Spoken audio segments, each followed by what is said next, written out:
Ladies and gentlemen, boys and girls, welcome back. So what we're going to do is the last few days you've seen the most recent Disney trip videos, and we're going to talk about that.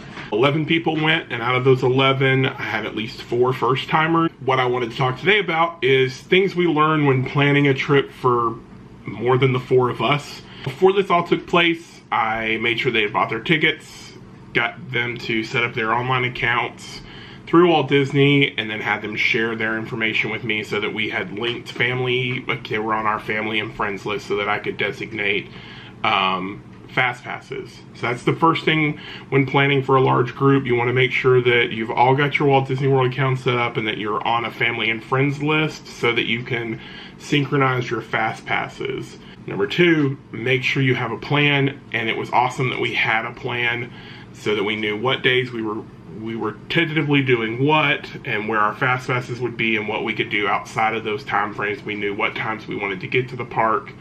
One of the other things also to keep in mind is that strollers are really important. Originally they weren't going to take strollers, my sister-in-law and my brother, and I was like, no, you have to take strollers. You have little kids and they're going to be exhausted. So they ended up getting 2 strollers, like really fold up easy strollers.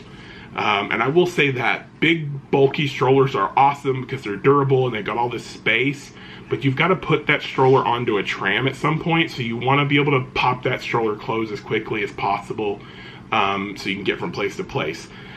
The second part of that stroller kind of thing you want to remember to always bring is, in this instance, my mom's a little bit older, not super old, but she's had like knee surgeries and things like that, and I recommended she get a scooter, and she's like, no, I can keep up. By midday, first day, she was ready for a scooter. So, and I think she went and talked to the parks, and it was like a 2-page waiting list to rent one from the park. So that was something I think next time maybe she'll probably rent one. And you can rent them from a bunch of places around Orlando, and in turn, they'll deliver it to wherever you're staying and pick it up from wherever you're staying. So keep that in mind. If you think you might need one, get one. They're not embarrassing to have, as long as you're not a complete jerk about it. Don't run anybody over, as long as there's courtesy there. I try to be courteous to people with scooters. In the same sense though, make sure, you know, you're courteous to everybody else, so you're not like hitting people or running people over. Don't assume because you're on it you can just weave in and out. But they're not embarrassing to have by any means. Most people aren't even going to notice you in the scooter. So if you think you might possibly need a scooter, get a scooter. It is going to save your life before this trip's over. It's going to save your feet. And the cool thing for the rest of the party is they got a place to put book bags in the front little baskets. So just keep that in mind. Aren't a bad thing. And for a lot of people, they'll make your trip 100% better.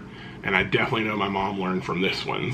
I don't know if it was lost in translation or maybe they just didn't understand, but they didn't take any food into the parks except for small snacks. And it wasn't until like the 3rd day before I was like, why aren't you packing sandwiches and bringing sandwiches and stuff in, so that way when the kids get hungry or everybody gets hungry, and they're like, oh, we didn't realize, we thought you admit you can only bring snacks and water bottles. I was like, no, you can bring full coolers in. And Disney has to do that because they know they can't meet the dietary needs of all of their people, all of their customers that are coming in. So that's a key thing to always remember, is that you can pack lunches, you can bring in coolers and rent lockers and put the coolers in the lockers and come back up front and eat whenever you want to. Or you can pack sandwiches in small insulated bags and carry them with you around the park. It comes in handy if you've got a stroller or something, you can just tuck it in there. And the reason I say that is I remember one time we were in there and there was this family of about 6 or 7 people. They had this really pretty lunch bag and they pulled out all these Tupperware dishes, and it had like naan bread and rice and everything.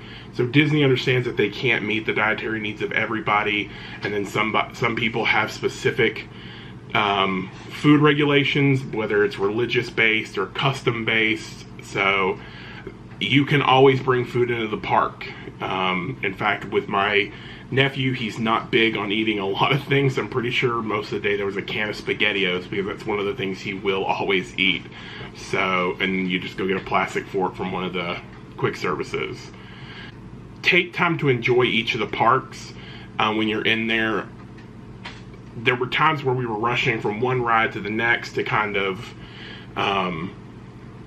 make sure they got to experience all the rides, in part because they were only going to have those 3-day passes. They weren't coming back, and I just kind of wanted to make sure they could experience as much as they could so they really enjoyed themselves.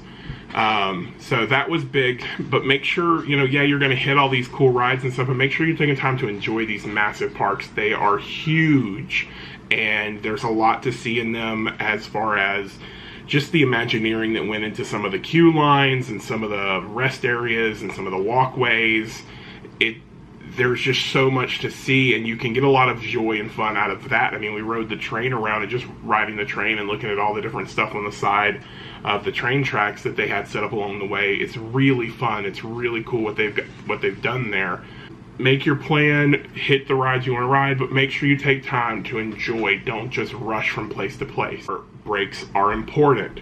So make sure you're taking 30 minutes here and there, or an hour here and there, where you're just sitting down, people watching.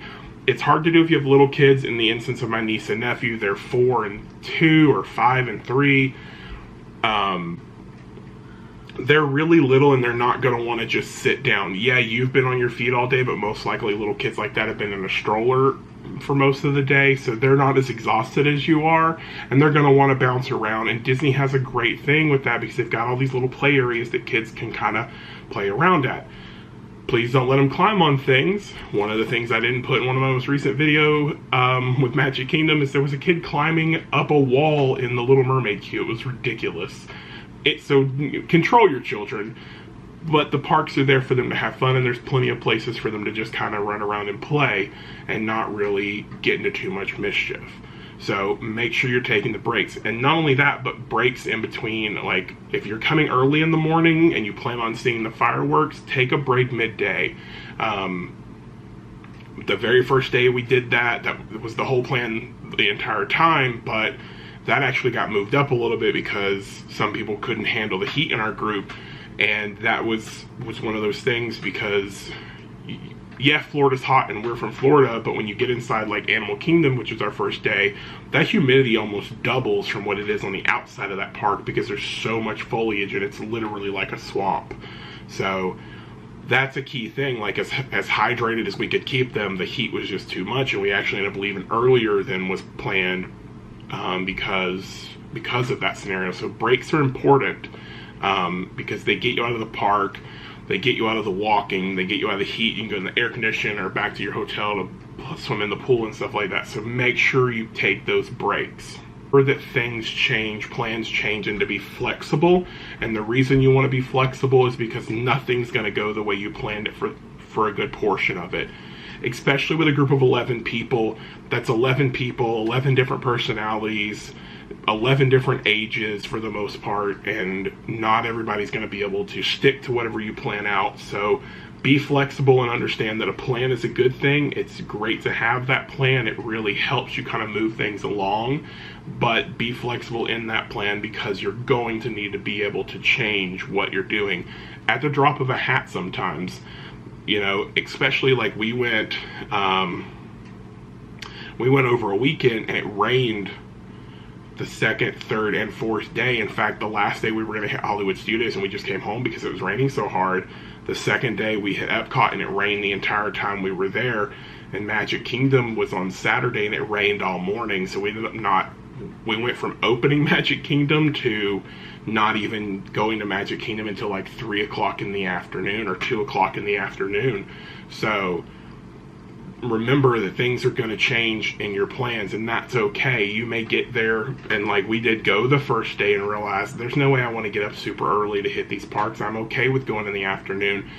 And for me, I had planned the morning hours so that we were just walking around kind of enjoying the parks, leisurely hitting whatever rides, and I had made all our fast passes in the evening for all 3 of the parks. The last thing really to talk about is something that is a really neat experience, and that is that first timers or people who haven't been in a very long time are really the best to go with. In one sense, it's very hectic for them because it's such a big park and it's a lot to really take in, but in the same time, because it's such a big park and it's a lot to take in, they're kind of in this like awestruck little frenzy. You know, they want to see and enjoy everything and they want to experience everything, but because of that, they kind of go into it almost as kids. Like, it's really funny, and if he ever watches this, I'm sure I'll hear about it, but my brother is, we've always been these like tough guys, and if you ask outside of our close friendship ring, most people are going to assume and tell you that we're jerks, even though they've never met us, and that's just because we have that gruff exterior. We don't necessarily smile a lot, and it's just not necessarily that we're not happy, it's just that's kind of the way we were raised. And so even him, like, the first day was a little rough and you could tell like the heat and stuff got to him, but by the time we got back to Animal Kingdom that night and really got into Animal Kingdom later in the evening when it wasn't so hot, he just kind of like, he really got into it, and you really got to see him just totally having a blast. And the same thing happened at Magic Kingdom and Epcot. So it's just awesome to see that, you know. And my little cousin Reagan, she likes to put out this little gruff exterior, like she's almost a teenager and so nothing's cool enough for her, but like there were moments in this trip where you would just look at her and she'd be smiling and not realize that people are watching her, and you could just see this like this joy that's there from experiencing it. And you got to see a little bit of that with the breakfast that we did. Like, she tried to be cool, but you could tell they were both very smitten with Flynn and Eric, so that was really fun. And then with my niece and nephew, they're super small, so right now they watch Mickey Mouse Clubhouse, they watch all the Disney movies. Actually, my sister-in-law made it a point that when they realized they were going, they started watching all the Disney movies, so kudos to her. It was really funny. And so to them, a lot of this stuff is real, so meeting Mickey Mouse and Minnie Mouse and Goofy and Pluto and seeing all these things that they only see on TV, like right there in front of them, it's just to watch that sparkle happen in their eyes, and like for them to really soak in the magic, and you can see how real that magic is to them. And even with my sister-in-law, like by the second day, it was like she was the same way as my brother. Like, they kind of got into it, and it kind of got like where they were really enjoying it, especially by Animal Kingdom, because we ended up doing Everest like 4 times, and like each time was just, everybody got a little bit more giddy. And it was the same thing in Magic Kingdom and doing all those cool rides. Like, you could see them, even as adults, going into this thinking, okay, we're gonna go to Walt Disney World for the kids. They ended up being at Walt Disney World for themselves as much as their kids, because they had a blast. And that was just as much fun for me as just going to Disney World, was experiencing this with them, you know. And by the time it was all said and done, my brother and sister-in-law are pass holders now, so clearly they enjoyed themselves. But this is just some of the things, like having planned a trip and kind of leading a trip for 11 people, that it's important that that we may have missed. So keep these things in mind. So I hope you guys enjoyed this video. You know, this is kind of like a few things that we have realized or come to understand after planning such a large group to Walt Disney World. I enjoyed planning this trip. I kind of think being a vacation planner or something like that would be really fun. Maybe something I should look into, who knows. But I did enjoy planning this vacation. I enjoyed leading this vacation as far as in the parks and stuff, just because I was able to point out like small details that they might have missed, or help them find like hidden Mickeys, or different little things that they may have missed on their first trip without having somebody there with a little bit of background knowledge. So let me know what you guys think of this. Is there anything that you've learned planning trips for a large group of people? Have you ever planned a large group trip like this? Have you ever led a large group like this in the parks? Let me know in the comments below. Don't forget to subscribe if you haven't already. Hit the notification bell if you want to see every time a video comes out. I do load one every Monday through Friday, and they come out about 10:30 Eastern time AM. But that's it, guys. That's it for this one. I love you guys so much. I appreciate all the comments that I get. I think we're at like 248 subscribers, and that blows my mind.